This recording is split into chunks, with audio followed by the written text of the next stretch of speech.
नमस्कार, स्वागत है आप सभी का। आप देख रहे हैं इकॉनमी टुडे। मैं हूं अजय मिश्र। कारोबार जगत की तमाम खबरों पर रहती है हमारी नज़र।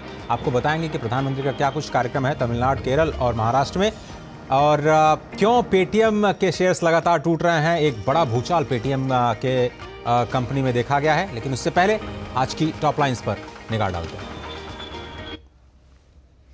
प्रधानमंत्री नरेंद्र मोदी आज से 2 दिनों के लिए केरल, तमिलनाडु और महाराष्ट्र के दौरे पर। प्रधानमंत्री कई बुनियादी ढांचे की परियोजनाओं का शुभारंभ करेंगे। केरल के तिरुवनंतपुरम में विक्रम साराभाई अंतरिक्ष केंद्र में प्रधानमंत्री मोदी आज गगनयान मिशन की समीक्षा भी करेंगे।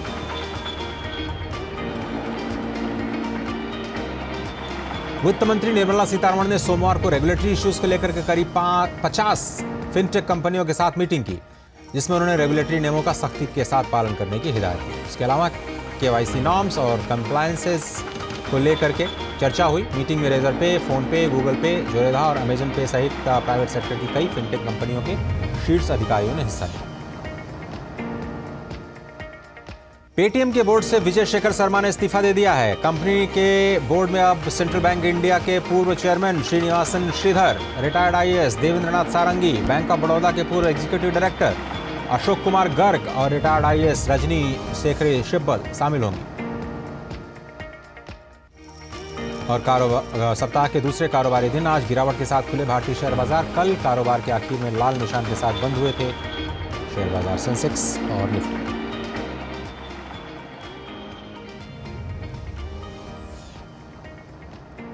और प्रधानमंत्री नरेंद्र मोदी आज से 2 दिनों के लिए 3 राज्यों के दौरे पर हैं। प्रधानमंत्री केरल, तमिलनाडु और महाराष्ट्र का दौरा करेंगे। अपने दौरे के पहले दिन आज वो केरल और तमिलनाडु का दौरा करेंगे, जहां वे सबसे पहले केरल जाएंगे। प्रधानमंत्री नरेंद्र मोदी केरल के तिरुवनंतपुरम में विक्रम साराभाई अंतरिक्ष केंद्र का दौरा करेंगे। वे भारतीय अंतरिक्ष अनुसंधान संगठन की 3 महत्वपूर्ण अंतरिक्ष बुनियादी ढांचा परियोजनाओं का उद्घाटन करेंगे। इन परियोजनाओं में सतीश धवन अंतरिक्ष केंद्र, श्रीहरिकोटा में पीएसएलवी एकीकरण सुविधा, महेंद्रगिरी में इसरो प्रपोजन कॉम्प्लेक्स में नई सेमी क्रायोजेनिक इंटीग्रेटेड इंजन और स्ट्रेस टेस्ट फैसिलिटी, और वीएसएससी तिरुवनंतपुरम में ट्राइसोनिक विंड टनल शामिल हैं। ये 3 परियोजनाएं अंतरिक्ष क्षेत्र के लिए विश्व स्तर की तकनीकी सुविधाएं उपलब्ध कराने के लिए लगभग 1800 करोड़ रुपए की लागत पर विकसित की गई है। अपनी यात्रा के दौरान पीएम मोदी विक्रम साराभाई अंतरिक्ष केंद्र भी जाएंगे, जहां वो मानव अंतरिक्ष उड़ान कार्यक्रम गगनयान मिशन की समीक्षा भी करेंगे। गगनयान मिशन भारत का पहला मानव अंतरिक्ष उड़ान कार्यक्रम है, जिसके लिए विभिन्न इसरो केंद्रों पर व्यापक तैयारियां चल रही हैं। और प्रधानमंत्री नरेंद्र मोदी आज केरल के बाद तमिलनाडु का भी दौरा करेंगे, और तमिलनाडु में वो मदुरई में भविष्य का निर्माण ऑटोमोटिव एमएसएमई उद्यमियों के साथ डिजिटल गतिशीलता एक कार्यक्रम में हिस्सा लेंगे। और ऑटोमोटिव क्षेत्र में काम करने वाले हजारों एमएसएमई उद्यमों को संबोधित करेंगे। प्रधानमंत्री भारतीय ऑटोमेटिक उद्योग से जुड़े एमएसएमई को मदद और उत्थान के लिए डिजाइन की गई प्रमुख पहलों का आज शुभारंभ करेंगे। इन पहलों में टीवीएस ओपन मोबिलिटी प्लेटफॉर्म और TVS mobility CII centre of excellence शामिल हैं।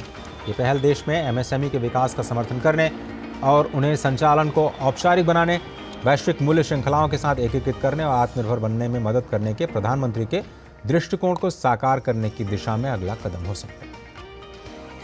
28 फरवरी को प्रधानमंत्री तमिलनाडु के थूथुकुडी में 17,300 करोड़ रुपए की कई विकास परियोजनाओं का उद्घाटन और शिलान्यास करेंगे।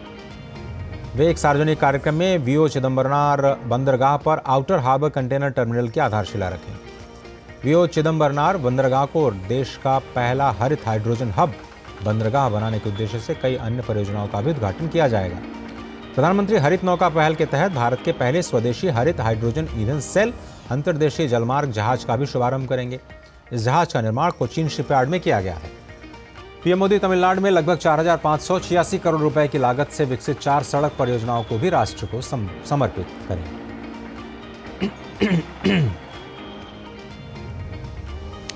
वित्त मंत्री निर्मला सीतारमण ने स्टार्टअप और फिनटेक क्षेत्र की करीब 50 कंपनियों के प्रमुखों के साथ मुलाकात की। फिनटेक कंपनियों से जुड़े नियामकीय मुद्दों और कंपनियों की ओर से नियमों का सख्ती से पालन करने पर विचार विमर्श को लेकर के ये बैठक बुलाई गई। बैठक में रेजर पे, फोन पे, गूगल पे, अमेजन पे के शीर्ष एग्जीक्यूटिव्स के साथ एनपीसीआई के अधिकारी भी मौजूद रहे। ये बैठक ऐसे समय हुई है जब आरबीआई ने नियमों का पालन नहीं करने पर पेटीएम पेमेंट्स बैंक के खिलाफ सख्त कार्रवाई की है। इस बैठक के लिए पेटीएम के प्रतिनिधियों को आमंत्रित नहीं किया गया। स्टार्टअप कंपनियों ने बैठक में साइबर सुरक्षा से संबंधित चिंता का मसला भी उठाया। कुछ स्टार्टअप्स ने सुझाव दिया कि सरकार को ऐसी धोखाधड़ी से निपटने के लिए सक्रिय कदम उठाने चाहिए। बैठक में वित्तीय सेवाओं के सचिव विवेक जोशी, DPIIT सचिव राजेश कुमार सिंह, इलेक्ट्रॉनिक्स और सूचना प्रौद्योगिकी विभाग के सचिव S कृष्णन के साथ RBI के डेप्यूटी गवर्नर T अभिशंकर भी मौजूद हैं। भारतीय अर्थव्यवस्था जिस तेज गति से बढ़ोतरी कर रही है, उसको देखते हुए दुनिया और देश की कई रेटिंग एजेंसियां और अर्थशास्त्रियों ने भारत के आर्थिक विकास दर में अपने अनुमान को बदला है। जर्मनी की जाने मानी ब्रोकरेज कंपनी डॉयचे बैंक ने भी एक रिपोर्ट जारी कर देश की आर्थिक वृद्धि दर दिसंबर तिमाही में उम्मीद से अधिक 7% रहने का अनुमान जताया है। तिमाही वृद्धि का आधिकारिक आंकड़ा 29 फरवरी को जारी किया जाएगा। चालू वित्त वर्ष की जुलाई सितंबर तिमाही में आर्थिक वृद्धि दर 7.6% रही थी। जर्मन ब्रोकरेज फर्म के मुताबिक उसका नया अनुमान 5 अहम इंडेक्स के प्रदर्शन पर टिका है।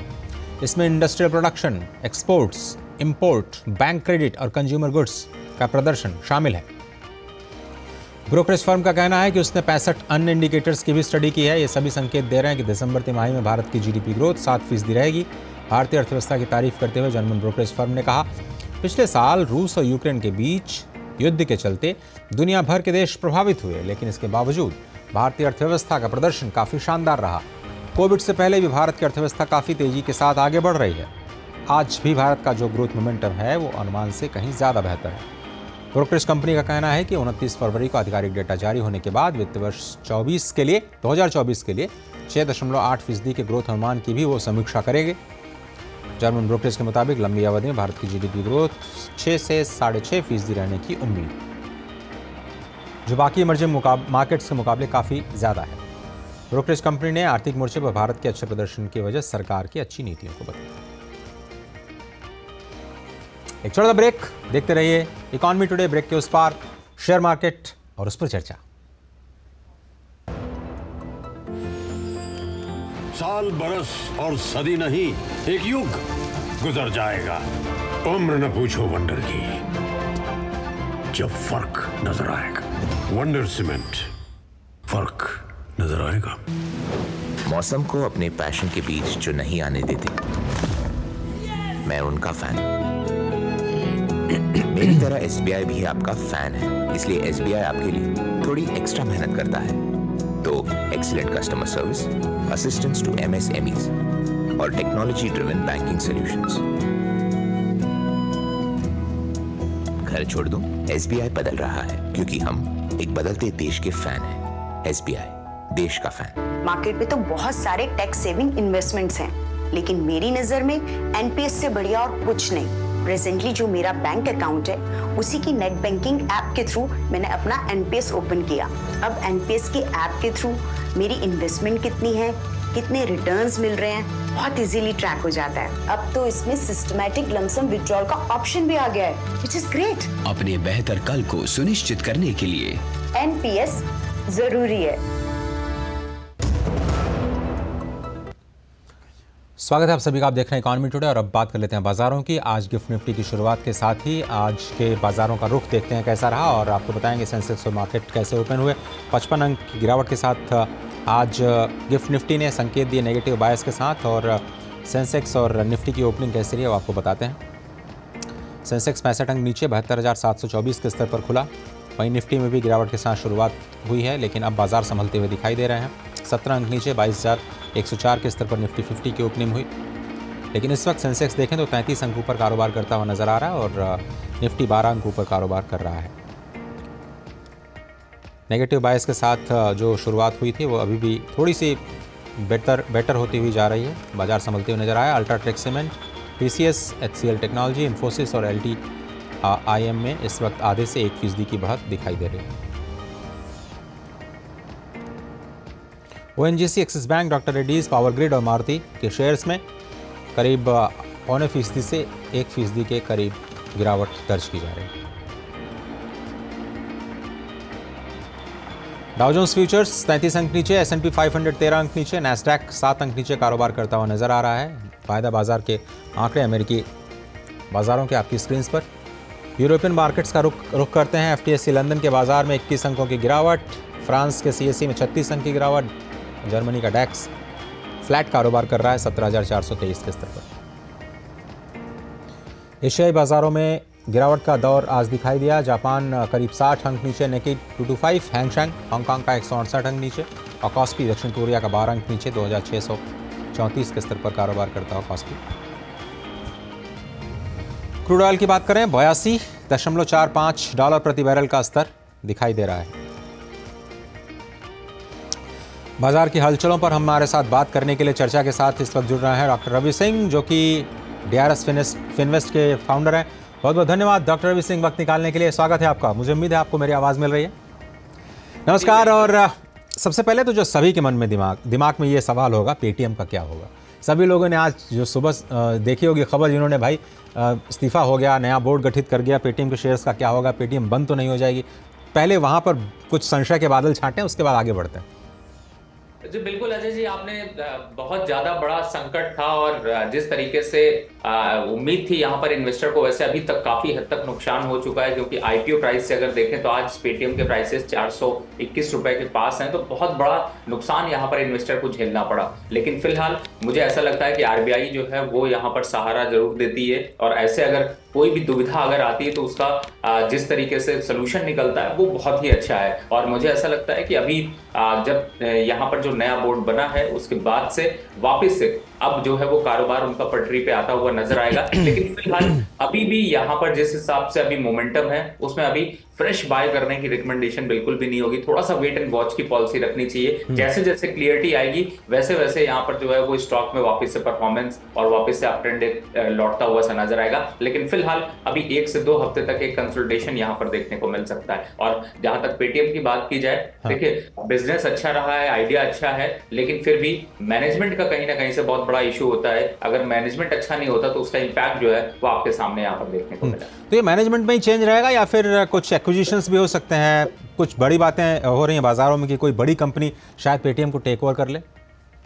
देखिए हम इसको एक हिस्ट्री से अगर जोड़े तो शायद मेरे ख्याल से यहाँ पर इन्वेस्टर को ज्यादा क्लियरिटी नजर आएगी। आपको याद होगा कि येस बैंक में जब ऐसा केस हुआ था तो उसके बाद आरबीआई ने नया बोर्ड गठित किया और उसके बाद से फिर से टेक ओवर के प्रोसेस वहां पर दिखाई दिए थे। मुझे ऐसा लगता है कि इस समय जो अभी हालात बनते जा रहे हैं उसके हिसाब से काफी अच्छे स्टेप्स पर, और सरकार जो है इस बात को बहुत ध्यान रखती है कि इन्वेस्टर को यहाँ पर कोई नुकसान ना हो पाए, और इस तरीके के कदम यहाँ पर जरूर उठाए जाते हैं। तो मुझे लगता है कि यहाँ पर जरूर एक्विजिशन या टेक ओवर जरूर देखने को मिल सकता है। रवि जी, बाजारों में आज क्या हुआ? आज तो शुरुआत नेगेटिव ट्रेंड के साथ हुई। बाजार फिलहाल संभलते हुए नजर आ रहे हैं। सेंसेक्स 13 अंक ऊपर, निफ्टी करीब बिल्कुल फ्लैट कारोबार कर रहा है। तो ये जो शुरुआत में नेगेटिव बायस उसके बाद संभलता हुआ बाजार, ये क्या दिखा रहा है? देखिए बाजार में अजय जी मेन अभी जो चल रहा है वो ये है कि अब बाजार इलेक्शन की तैयारी कर रहा है, और इसी वजह से आपको बाजार में कुछ बहुत सेगमेंट में आपको सेलिंग, कुछ बहुत सेगमेंट में आपको अच्छी बाइंग देखने को मिल रही। लेकिन आप इस चीज से निश्चिंत रहिए, क्योंकि मार्केट इलेक्शन के बाद आपको 25,000 के आंकड़े, और सेंसेक्स की बात की जाए तो हम जल्द ही यहां पर 85,000 के आंकड़े को छूते हुए नजर आएंगे। ये जो आप हाल फिलहाल में थोड़ी बहुत कंसोलिडेशन, अभी तो बाहर का FIIs का पैसा थोड़ा कम आ रहा है, जैसे ही इलेक्शंस के पॉइंट शुरू होंगे आपको और बड़ा जो है वो मोमेंटम यहाँ पर देखने को मिलेगा। तो मुझे ऐसा लगता है कि मार्केट में जो अभी यहाँ पर स्टेबिलिटी, कंसोलिडेशन देखने को मिल रहा है, ये लॉन्गर टर्म पे एक अच्छा मोमेंटम देता हुआ नजर आएगा और इन्वेस्टर को भी खुशहाल करता हुआ नजर आएगा। चलिए डॉक्टर से अब थोड़ा सा आपके एक्सपर्टीज़ का हम फ़ायदा उठाना चाहते हैं, जो आपकी टेक्निकल जो एक्सपर्टीज़ है। अब चूँकि आप चार्ट्स पे काम करते हैं, अगर हम पूरी दुनिया पर निगाह डालें तो बिटकॉइन के शेयर्स 2 साल के टॉप पे चल रहे हैं। $57,000 का एक बिटकॉइन चल रहा है। उसकी वजह क्या है? अचानक आपको 2 दिनों में 10% का उछाल बिटकॉइन में क्यों देखा गया? और दूसरी बात ये कि जो वॉरेन बफेट साहब हैं वो कह रहे हैं कि अमेरिका में बहुत ल्यूक्रेटिव अपॉर्चुनिटीज़ इन्वेस्टमेंट की नहीं रह गई हैं। अगर आप इन दोनों खबरों को जोड़ के देखें तो किस तरह से आप रीड बिटवीन द लाइंस कर पा रहे हैं?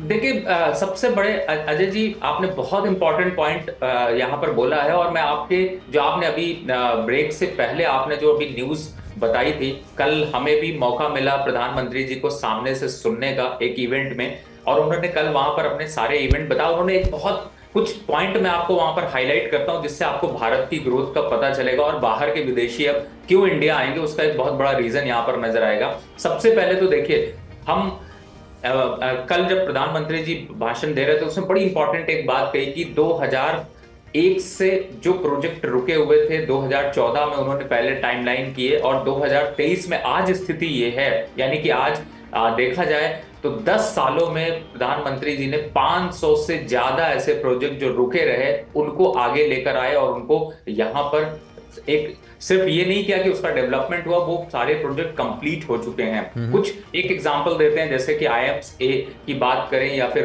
रोड इंफ्रास्ट्रक्चर की बात करें, हम पहले सोचते थे काम स्टार्ट होता था, आज संसद आपके सामने सबसे बड़ा एग्जांपल है कि जैसे ही संसद की नींव डाली गई आज वो चालू है, आज 3 साल के अंदर जो है वो प्रोजेक्ट डिलीवर हुआ। तो ये सारी चीजें जो है वो इंफ्रास्ट्रक्चर डेवलपमेंट को दिखाती हैं। अब आप विदेशी रिपोर्ट को अगर आप यहाँ पर कंपैरिजन करें तो देखिए इस समय भारत की ग्रोथ 7% से ग्रो कर रही है और इसमें कोई डाउट नहीं है। यहां पर अभी जो स्थिति है उसके हिसाब से भारत ही एक ऐसा डेस्टिनेशन है जहां पर कि आपको इन्वेस्टर अगर आता है तो उसको रिटर्न मिलने की प्रोबेबिलिटी काफी ज्यादा है। तो मुझे ऐसा लगता है कि जो आप बाहर की रिपोर्ट्स को देखें या फिर आप भारत की ग्रोथ को देखें तो इसमें कई सेक्टर्स, जैसे कि आप ऑटो सेक्टर की बात कर ले, ग्रीन एनर्जी की बात करें, पावर की बात करें, इंफ्रास्ट्रक्चर की बात करें, बैंकिंग काउंटर की बात करें, तो ये जो आज की स्थिति में है यहां से भी 20 से 22% की ग्रोथ बहुत इजीली देखते हुए नजर आएंगे। तो मुझे लगता है कि यहाँ पर फोकस जरूर करना चाहिए। आज अगर हम बात करें तो ऑटोमोटिव सेक्टर को लेकर के, जो कि आपने ऑटोमोटिव सेक्टर की बात की, आज प्रधानमंत्री केरल और तमिलनाडु के दौरे पर हैं, वहाँ पर स्पष्ट तौर पर वो नई टेक्नोलॉजी की बात कर रहे हैं। ऑटोमोटिव सेक्टर में हम देख रहे हैं कि शिफ्ट थोड़ा सा हमने देखा है, भले ही अभी ईवी की रफ्तार उतनी तेज़ ना हो लेकिन उनका शेयर धीरे धीरे बढ़ता हुआ नजर आ रहा है। तो ओवरऑल ऑटोमोटिव सेक्टर पर आपकी क्या राय है? देखिए आपकी अजय जी खास बात यही है कि आप बहुत आसानी से इंडस्ट्री को कनेक्ट कर देते हैं। आपने देखा होगा कि पहले हम MSME, NBFC इन सब काउंटर्स पे वो चीजें नहीं देखते थे, इन्वेस्टर को कॉन्फिडेंस नहीं आता था। आज MSME के लिए लोन इतना इजी हो गया है, किसी इंडस्ट्री को डेवलप करना इतनी इजी हो गया और इसीलिए छोटी बड़ी इंडस्ट्री, चाहे वो सेमीकंडक्टर से हो, चाहे वो बैटरी से रिलेटेड हो, ईवी से रिलेटेड हो, कंपनियां बहुत तेजी से ग्रो कर रही हैं और वो ग्रोथ यहाँ पर साफ साफ देखने को मिल रही है। तो मुझे लगता है कि भविष्य की तैयारी हमने पहले ही कर ली है और इस समय अगर ऑटो सेक्टर में अगर ग्रोथ की बात की जाए, आपके सामने मैं दिग्गज स्टॉक्स की बात करता हूं। आप मारुति को देखिए कि जिस हिसाब से यहाँ पर अट्रैक्टिव ग्रोथ देखने को मिली, एक्साइड इंडस्ट्रीज में देखिए, अगर ओवरऑल जिस हिसाब से ईवी को लेकर के टाटा मोटर के शेयर में आप देखिए कि उसका शेयर यहाँ पर 100% से ज्यादा की वृद्धि दिखा चुके हैं, आने वाले एक सालों के अंदर ही देखने को मिला है। तो मुझे लगता है कि अभी भी ग्रोथ यहाँ पे स्ट्रक्चर काफी स्ट्रांग है और इनमें काफी अग्रेसिव जो है वो ग्रोथ देखने को मिल सकती है। फिर साहब एक छोटा सा ब्रेक लेते हैं। ब्रेक के बाद जब हम वापस आएंगे तो एक नया ट्रेंड जो कि सरकार की तरफ से नज़र आ रहा है वो ये कि डाइवेस्टमेंट को लेकर के कोई सुगबुगाहट नहीं है। तो सरकार कुछ भी अपनी तरफ से कोई रिएक्शन नहीं देना चाह रही है, मार्केट को कोई संदेश नहीं देना चाह रही है। एक छोटा सा ब्रेक, आप देख रहे हैं इकोनॉमी टुडे। मैंने अपना NPS अकाउंट ऑनलाइन ओपन कर दिया था। सीरियस सेविंग स्टार्ट की after I landed my first job eight 23। अपने कॉर्पोरेट में बस अपना NPS नंबर दिया एंड इन्वेस्टिंग चालू। थोड़े ही दिन पहले मेरा जॉब बदल गया, मैं मुंबई से राजकोट आ गई, लेकिन मेरा NPS account same. I just transferred the same account to my new company. NPS किसी भी जगह से ऑपरेट हो सकता है, जहां मैं वहां मेरा NPS अकाउंट। अपने बेहतर कल को सुनिश्चित करने के लिए NPS जरूरी है। साल, बरस और सदी नहीं, एक युग गुजर जाएगा। उम्र न पूछो वंडर की, जब फर्क नजर आएगा। वंडर सीमेंट, फर्क नजर आएगा। क्या लड्डू हम यहाँ बैठे बैठे पैसे बना सकते हैं।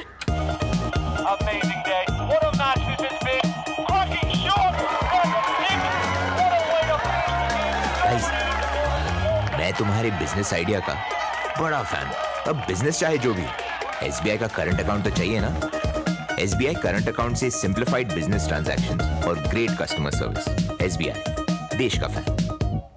मुथूट फाइनेंस, भारत का नंबर 1 सबसे भरोसेमंद financial services brand. Gold loan के लिए अभी कॉल करें 1-800-313-1212। स्वागत है आप सभी का। आप देख रहे हैं इकोनॉमी टुडे और हमारे साथ डॉक्टर रवि सिंह बने हुए हैं, DRS इन्वेस्ट के फाउंडर और स्टॉक मार्केट एक्सपर्ट। आज बाजारों पर चर्चा हम लगातार कर रहे हैं। डॉक्टर रवि सिंह, बहुत बहुत स्वागत आपका एक बार फिर से डीडी न्यूज़ पर इकोनॉमी टुडे में। और अब हम बात करना चाहते हैं आईटी सेक्टर की। आईटी सेक्टर में जो पर्सपेक्टिव है वो क्या नज़र आ रहा है, क्योंकि अब तो Bharat as a country hardware पे ज़्यादा फोकस कर रहा है, इलेक्ट्रॉनिक मैन्युफैक्चरिंग पे ज़्यादा फोकस कर रहा है। तो जो हमारी एक छवि थी सॉफ्टवेयर पावर के तौर पर, क्या वो अब कहीं थोड़ी कुंद होती नज़र आ रही है या फिर ये जर्नी जारी रहेगी? देखिए, आईटी सेक्टर में थोड़ा सा अभी आपको 1 से 2 क्वार्टर में एक स्टेबिलिटी देखने को मिल सकती है, या फिर ये कहें कि थोड़ा ग्रोथ स्ट्रक्चर पे यहाँ पर थोड़ा सा रुकावट देखने को मिल सकती है। और इसका इम्पैक्ट आपने बड़े दिग्गज कंपनियां, चाहे वो आपकी टीसीएस रही हो, इन्फोसिस रही हो, एचसीएल या फिर विप्रो में आपको देखने को मिला है। लेकिन इसके कंपैरिजन में आपको अजय जी बताऊं तो आप जो छोटी मंझोली कंपनियां हैं जो डोमेस्टिक लेवल पर काम कर रही हैं उनमें आपको एक अच्छा मोमेंटम यहाँ पर देखने को मिल रहा है। तो आप छोटी कंपनियों की तरफ आप यहाँ पर फोकस करें तो आपको ज्यादा बेहतर मुनाफा देखने को मिलेगा और ज्यादा अच्छी स्ट्रैटेजी आप बना सकते हैं। लेकिन अगर दिग्गज कंपनियों को देखें तो शायद मेरे ख्याल से 1 से 2 क्वार्टर में थोड़ी आपको एक जो ग्रोथ है वो थोड़ा सा समझौता करना पड़ सकता है, यानी कि यहाँ पर थोड़ी सी स्टेबिलिटी देखने को मिल सकती है। अब मेरा वो सवाल जो ब्रेक के पहले हमने उठाया था कि जब हमने डाइवेस्टमेंट सेक्रेटरी दीपम सेक्रेटरी से बात किया कि आपने डाइवेस्टमेंट को लेकर कोई लक्ष्य क्यों नहीं दिया, उन्होंने कहा भाई हम बाजार को कोई सिग्नल नहीं देना चाहते, जब हमारा मन करेगा सरकारी कंपनियों में हम अपना स्टेक ऑफ सेल करने का वो प्रयास करेंगे, बट पहले से कोई भी हम ट्रेंड देना नहीं चाहते। पीएसयूज को लेकर के आप लोगों की क्या राय बन रही है अभी? देखिए, पीएसयूज तो ऐसे हैं कि जो कि आपकी गोल्डन एफडी की तरीके से इस समय काम कर रहे हैं। और मैं आपको पीएसयूज का एक कंपैरिजन बताऊं कि हमारे प्रधानमंत्री जी ने जब संसद में ये बात की थी उसके बाद से पीएसयूज में अब तक जो है वो 40% से ज्यादा की रैली देखने को मिल चुकी है। लेकिन इसका रीजन ये नहीं है, इसका रीजन यहाँ पर कहीं ना कहीं से इंफ्रास्ट्रक्चर को लेकर के या फिर जिस तरीके से बजट एलोकेशन होता है उसका एक इम्पैक्ट रहा है। और पीएसयू कंपनी ने यहाँ पर अब बेहतर परफॉर्मेंस, बात वही है, जब मैं वही कह रहा हूं कि कल यहाँ पर कल प्रधानमंत्री जी ने बड़ा अच्छी बात कही कि ऑफिस वही है, पेपर वही है, फाइलें वही हैं, सिर्फ स्ट्रक्चर बदला है। और स्ट्रक्चर बदलने का इम्पैक्ट आप यहाँ पर अजय जी देख सकते हैं। तो इसी वजह से पीएसयू कंपनियों में भी ये आपको तेजी का ट्रेंड देखने को मिल रहा है। और अभी भी मुझे ऐसा लगता है कि पीएसयूज पे बिल्कुल आपको दावा लगाना चाहिए। और खासतौर से इलेक्शन से पहले, अगर इलेक्शन के बाद बात करेंगे तो शायद 20% तक की रैली और देखने को मिल सकती है। एक अंतिम सवाल रवि जी, चलते चलते आजकल के जो युवा हैं बहुत तेजी से स्टॉक मार्केट की तरफ आ रहे हैं। रोज लोग मोबाइल ऐप के जरिए अपना कोई नया डीमैट अकाउंट खोल रहे हैं, यहाँ तक कि कुछ लोग फ्यूचर्स एंड ऑप्शंस में भी ट्रेडिंग करने के लिए रिस्क ले रहे हैं, स्मॉल कैप कंपनियों पर दाव लगा रहे हैं। ऐसे में जो रिस्क लेने की जो एपेटाइट है युवाओं में बढ़ रही है, ऐसे लोगों को आप सावधान करना चाहेंगे या ठीक दिशा में जा रहे हैं लोग?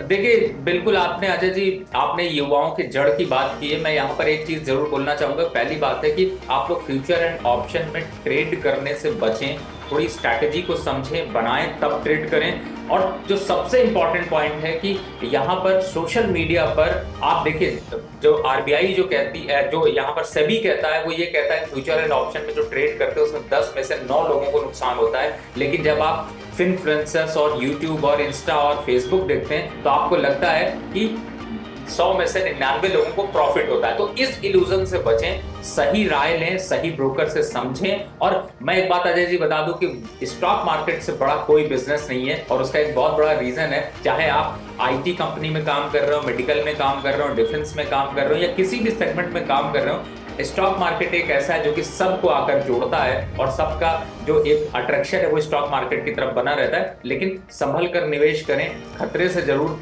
वाकिफ रहें और कोशिश करें कि अच्छे जो रजिस्टर्ड एडवाइजर्स हैं उनकी एक बार जरूर राय लें, उनसे जरूर जाकर मिले, आपके जरूर वहां पर जो है वो थॉट चेंज होते हुए नजर आए। बहुत बहुत धन्यवाद डॉक्टर रवि सिंह, वक्त निकालने के लिए, अपनी राय इस खास प्रोग्राम में रखने के लिए। और अब नजर डालते हैं कारोबार जगत से जुड़ी कुछ और अहम खबरों पर फटाफट अंदाज में।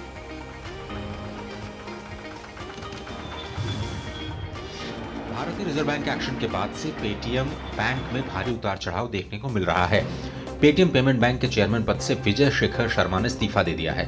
इसके साथ ही विजय शेखर शर्मा ने पेटीएम पेमेंट बैंक के बोर्ड से भी इस्तीफा दिया। विजय शेखर के इस्तीफे के बाद पेटीएम बैंक के बोर्ड का पुनर्गठन किया गया, जिसमें कई नए चेहरे शामिल हैं। सरकार ने केवाईसी के एक समान मानकों के लिए वित्त सचिव टीवी सोमनाथन की अध्यक्षता में समिति गठित की है। यह समिति इस मुद्दे पर अपनी सिफारिशें देगी। दरअसल वित्तीय स्थायित्व और विकास परिषद के एक दिन पहले ही एक समान केवाईसी का प्रस्ताव पेश किए जाने पर चर्चा की गई थी। आयकर विभाग ने ब्याज और लाभांश आय पर तीसरे पक्ष से प्राप्त जानकारी और करदाताओं के दाखिल आयकर रिटर्न के बीच कुछ विसंगतियों की पहचान की है। आयकर विभाग का कहना है कि कई मामलों में करदाताओं ने अपना ITR भी दाखिल नहीं किया। सीबीडीटी ने करदाताओं को अपनी बात रखने के लिए ई-फाइलिंग वेबसाइट eportal.incometax.gov.in पर व्यवस्था की है। पिछले कुछ समय से शेयर बाजार लगातार अच्छा रिटर्न दे रहा है। इस ओर लोगों की बढ़ती दिलचस्पी का फायदा उठाने के लिए कई फर्जी ट्रेडिंग प्लेटफॉर्म्स भी मार्केट में आ गए हैं, जो भारतीय निवेशकों को PFI रूट से शेयर बाजार का एक्सेस देने का लालच देकर के अपने जाल में फंसा रहे हैं। बाजार नियामक सेबी ने निवेशकों को ऐसे ट्रेडिंग प्लेटफॉर्म से सजग रहने की सलाह दी है। RBI ने देश के सबसे बड़े सरकारी bank state bank of India पर 2 करोड़ का जुर्माना लगाया। बैंक पर रेगुलेटरी नियमों का पालन न करने के लिए यह एक्शन लिया गया। इसके साथ ही कैनरा बैंक और सिटी यूनियन बैंक पर भी केंद्रीय बैंक ने पेनल्टी लगाई है। RBI ने कैनरा बैंक पर 32 लाख रुपए का जुर्माना लगाया। सिटी यूनियन बैंक पर 66 लाख रुपए का जुर्माना लगाया गया। भारत में कोयला आधारित बिजली उत्पादन में 10% से ज्यादा की बढ़ोतरी हुई। ये बढ़ोतरी अप्रैल 2023 और जनवरी 2024 के बीच देखी गई। इस अवधि में बिजली की मांग बढ़ने के बावजूद मिश्रण के लिए कोयले के आयात में 36% की कमी आई।